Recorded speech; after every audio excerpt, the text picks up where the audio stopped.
The purpose of this input tab is to specify PrEP continuation curves and assign them to priority populations.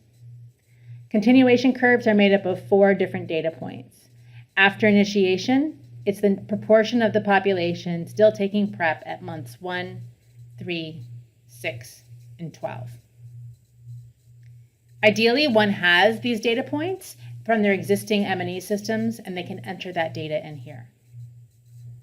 If one does not have this data, they can use the continuation calculator on this tool, where the results are linked here. And there's a separate YouTube tutorial on the continuation calculator you can refer to. If the continuation calculator is not an option and we don't already have the rates, then you need to estimate your continuation curves, and we've provided some default values that can help you make those estimations. You can see that I've already entered in 2 different continuation curves here, and their corresponding curves are represented on the graph. If I were to enter in a 3rd curve, you can see graphically how it is represented as I enter the data.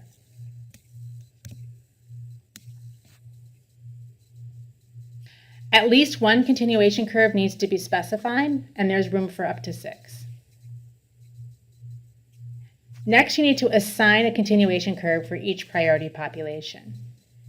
You can see here using the drop-down menus, I've already assigned the SDC curve for the SDCs, the key populations curve for FSWs and MSM, and now I'm going to assign the AGYW for those 2 groups as well.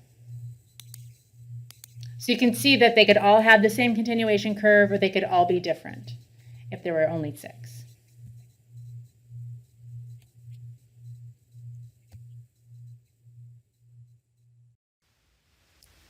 That is all that is needed for this tab.